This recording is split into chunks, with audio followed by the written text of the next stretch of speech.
Quando a gente acorda, quando você acorda, qual a primeira coisa que acontece no seu pensamento? Eu já cheguei a acordar e falar, onde é que eu tô? Aí falar, eu tô na casa da minha mãe, eu tô na casa da minha amiga, né? A gente fala, yeah, né? Aí logo a gente se localiza, né?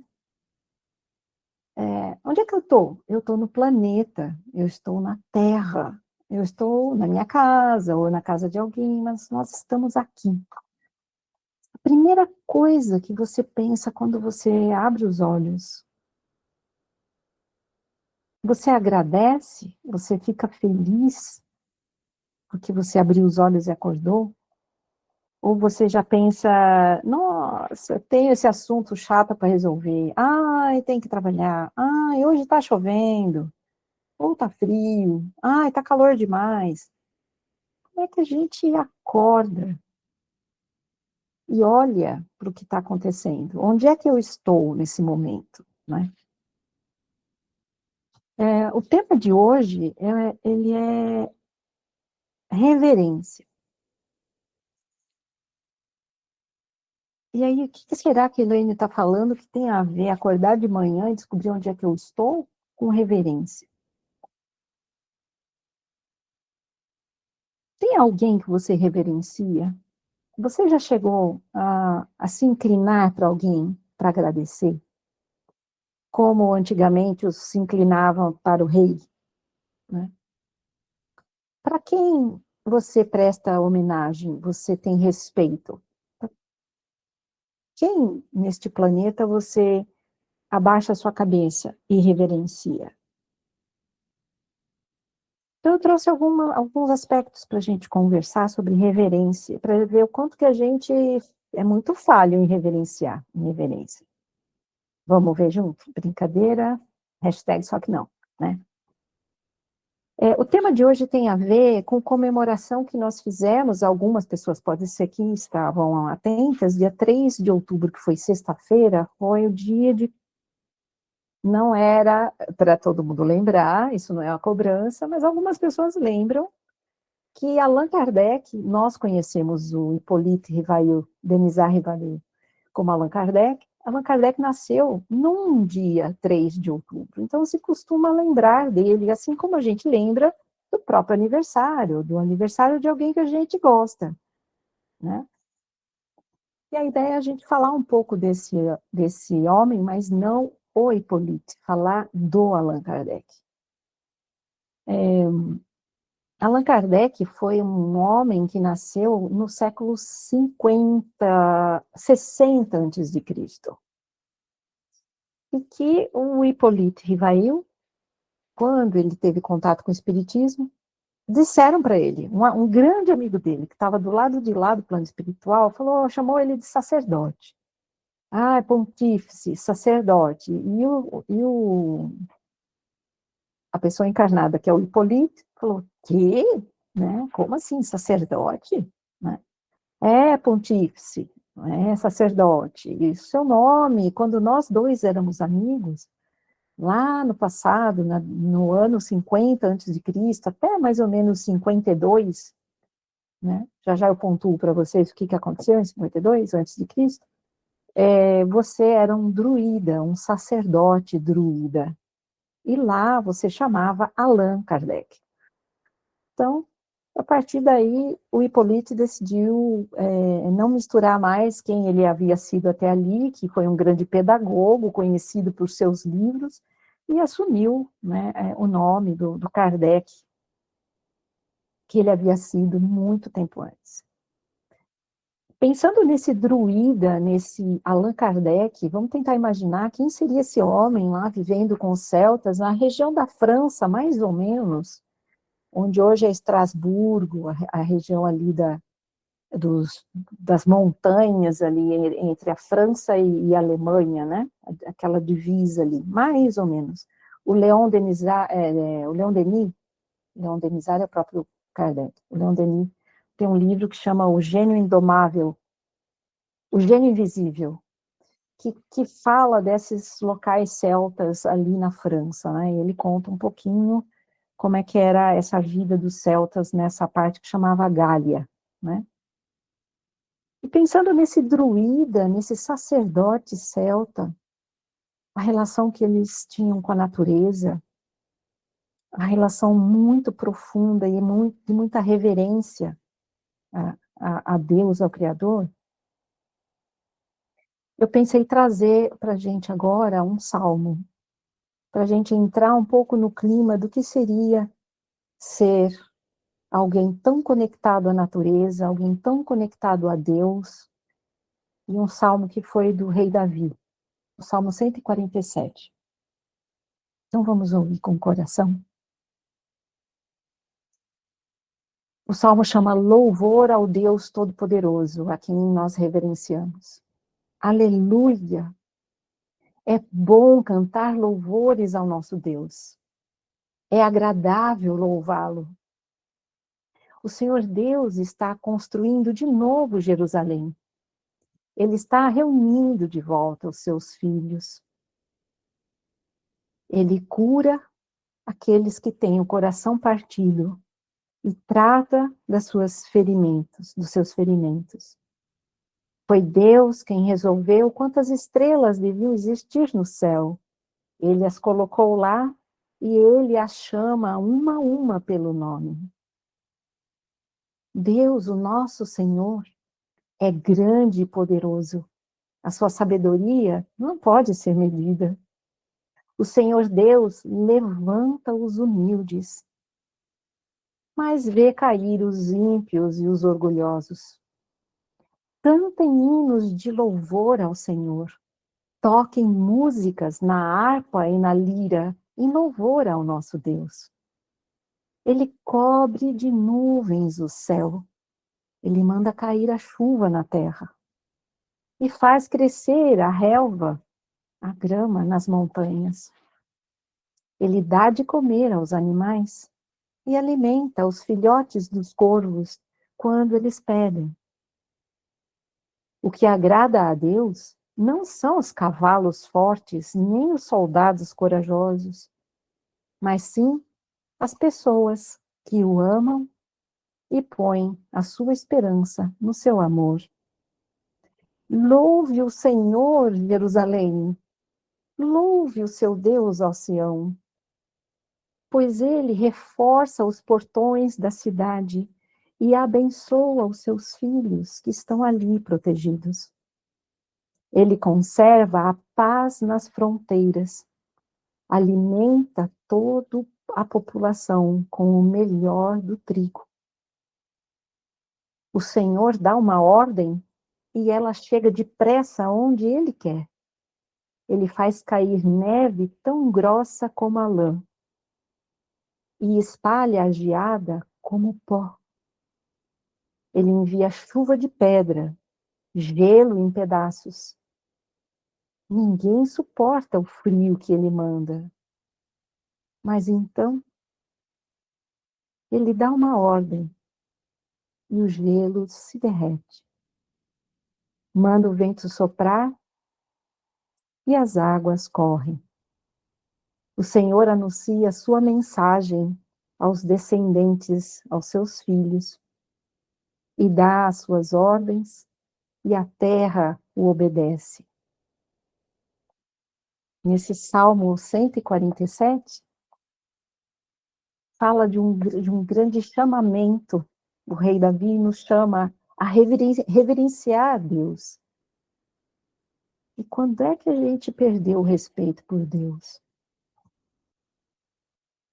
Quando é que foi que a gente parou de reverenciá-lo? Será que foi quando a gente acreditou na nossa própria força? Na força dos nossos cavalos, como diz o Salmo? Ou nas nossas próprias pernas? Eu vou mais longe, eu faço o que eu quero, eu dou conta sozinho. Às vezes eu fico pensando, a gente confia demais nos nossos carros e a gente corre que nem uns loucos, achando que não vai morrer, que não vai acontecer nada, que a gente não vai prejudicar ninguém.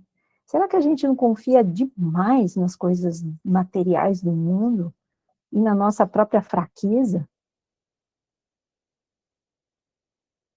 Eu fiquei pensando nessa questão da reverência a Deus, porque quando a gente acorda de manhã, que primeira coisa a gente faz? A gente reverencia o quê?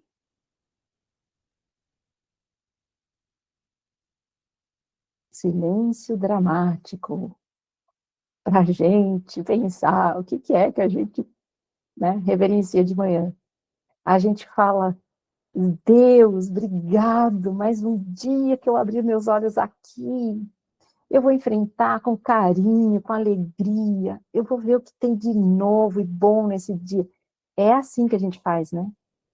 Ou a gente fala, nossa, ainda estou com dor nas costas. Vou ter que trabalhar.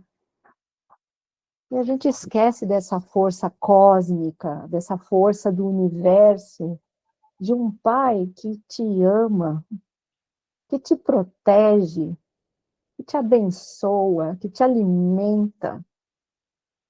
E a gente só reclama. A gente só fala o que está ruim. Eu gostei desse salmo porque ele fala do frio e da neve. Quem está na Europa reclama do frio, né?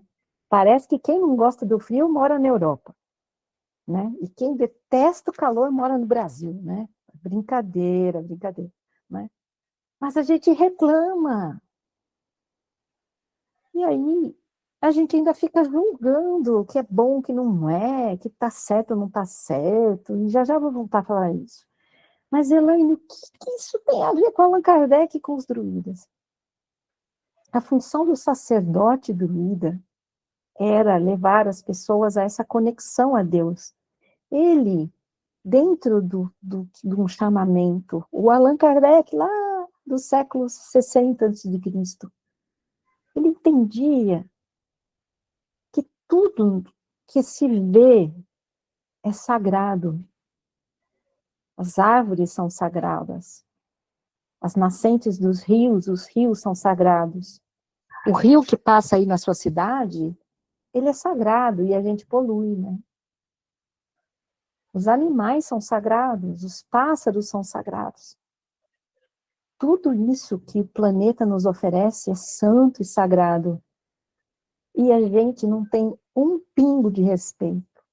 Às vezes tem. Você cuida bem da tua plantinha, do teu cãozinho, do teu gatinho. Mas será que a gente pode tirar do coração a reverência que a gente sente por tudo que é sagrado? Reverência quer dizer respeito, mas um respeito muito profundo.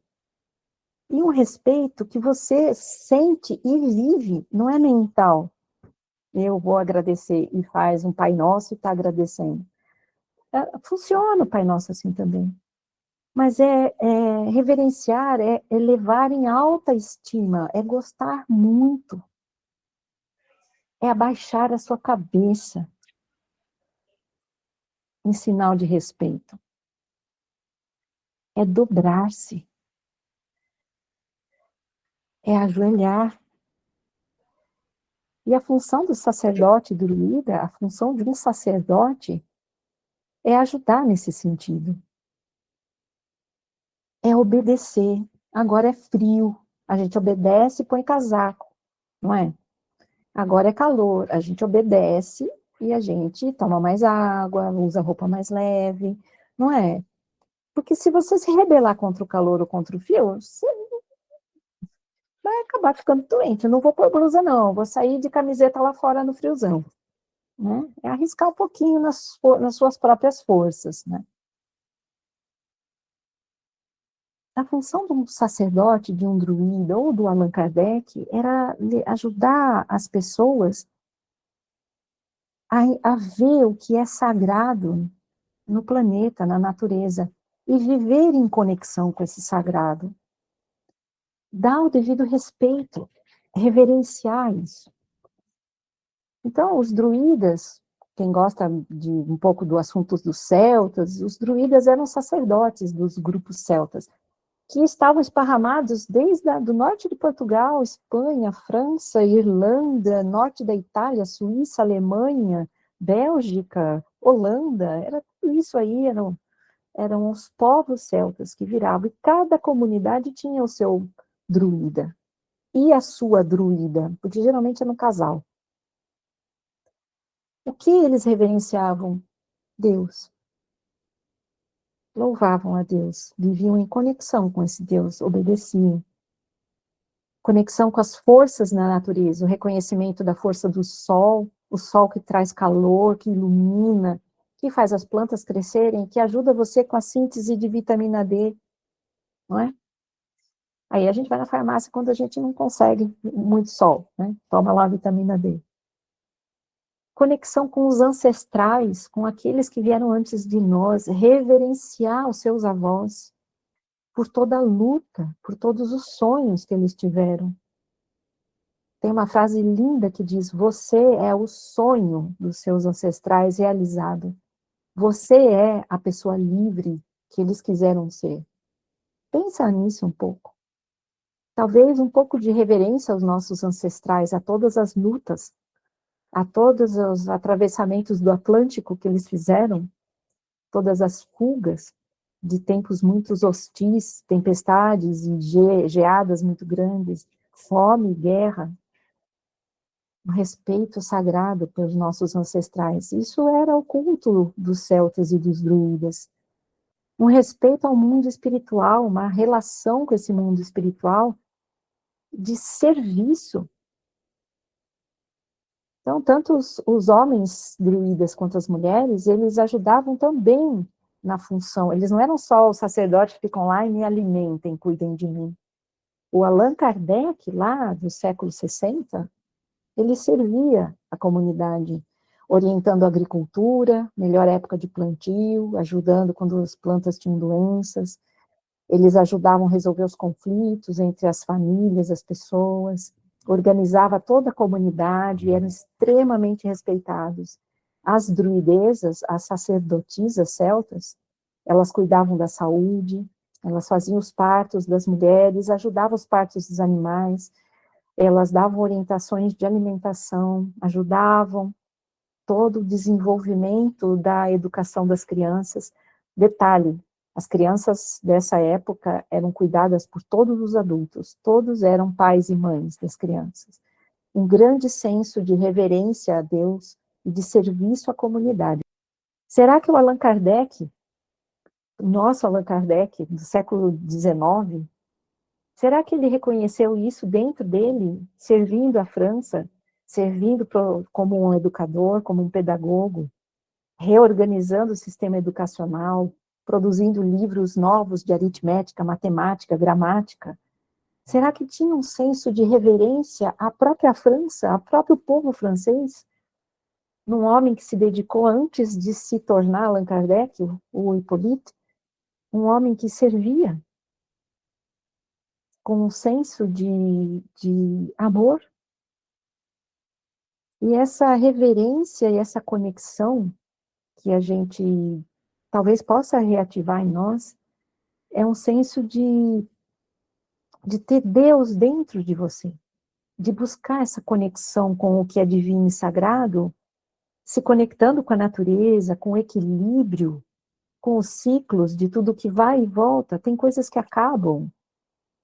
A Europa está passando agora, entrando no outono, as folhas começam a anunciar o fim do calor e a chegada do frio, a introspecção. Mas logo o sol volta, logo o verão vai voltar. O tempo dos ciclos, e reverenciar esses ciclos, respeitar, sem reclamar. Aproveitar as dádivas que a natureza te oferece agora. No Brasil é primavera, as plantas estão começando a voltar a florir, né? Quem reverencia a Deus? Coloca-se a serviço de Deus. É um servo, é um servidor. Quando a gente agradece a Deus como salmista, agradece porque ele manda a chuva e o alimento chegou. Quando falta chuva, os limões ficam pequenos. A comida não chega, dá uma crise econômica, porque está faltando alimento porque não choveu. A gente reclama, é o nosso orgulho, a nossa indignação com o período de recesso, com a falta, com o ciclo que encolhe, daqui a pouco expande, reverenciando a Deus e agradecendo, servindo a Deus alegremente, a gente entende esse processo cósmico, desse amor que nos dá o sol que transborda calor e luz. Esse amor que o Criador tem por nós, que faz a terra se cobrir de flores, de frutas, de alimento, que faz as fontes de água cantarem. Esse Criador que ama tanto seus filhos e protege tanto, que os pássaros têm cânticos e melodias de louvor, louvam a Deus todo o tempo, até quando está chovendo. O Emmanuel, num texto do Fonte Viva, já vamos encerrando, ele diz assim: não seria justo vir ao serviço de Jesus, trazer ao serviço de Jesus o nosso pessimismo, a nossa amargura. A alegria e o contentamento de ajudar, de servir os outros, é um sinal da nossa fé. E o texto fala reverência e piedade, está no Fonte Viva. Ele diz, como Paulo disse, servir a Deus com reverência, abaixando a nossa cabeça e agradecendo, dando lugar de respeito a Deus, respeitando o próximo.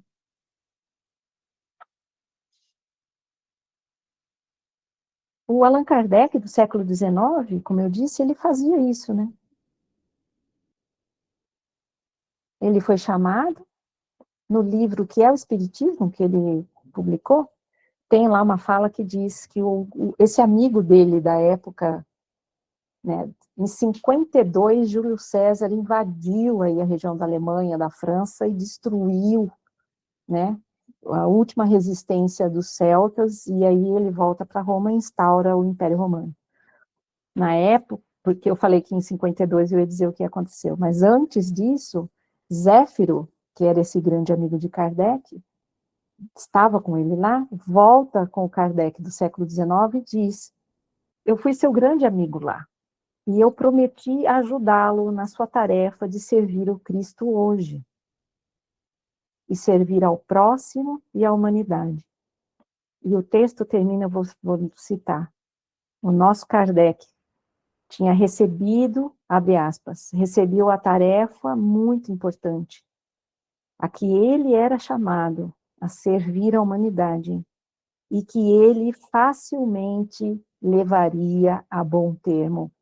Kardec facilmente levaria a bom termo por ser reverente, por abaixar-se, louvar a Deus. E Kardec trabalhou até os últimos dias da sua vida, naquela encarnação, né, no século XIX.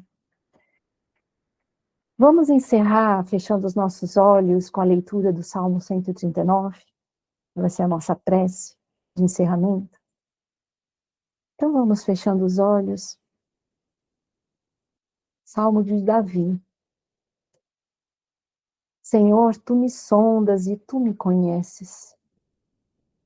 Você sabe quando eu me sento e quando eu me levanto. De longe você conhece os meus pensamentos. Você vê o meu andar e o meu deitar. Conheces todos os meus caminhos. A palavra ainda nem chegou na minha boca. E tu, Senhor, já a conheces toda. Você me cerca por todos os lados e põe a tua mão protetora sobre mim. Tal conhecimento, para mim, é grande demais, é maravilhoso demais. É tão elevado que eu não posso atingir. Para onde eu vou me ausentar do teu espírito? Para onde eu fugirei do teu rosto, Senhor? Se eu subo aos céus, lá estás. Se faço a minha cama no mais profundo abismo da tristeza, da amargura, lá estás também comigo. Se eu tomo as asas da manhã, da alvorada, e eu vou parar lá no fim dos mundos, dos mares, ainda ali a tua mão me guia e a tua mão direita me sustenta. Se eu digo, as trevas com certeza me encobrirão, e a luz ao redor de mim se fará noite.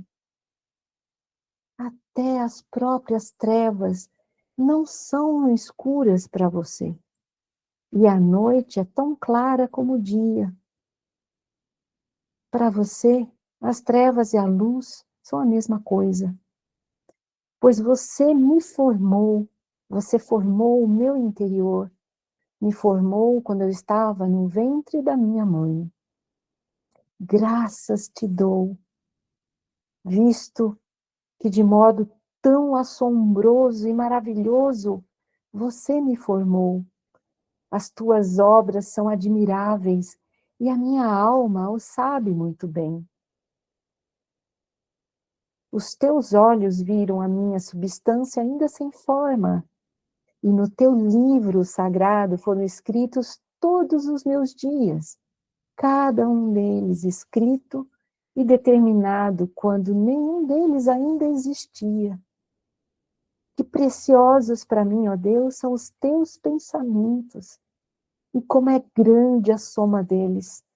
Se eu contasse os teus pensamentos, seriam mais do que os grãos de areia.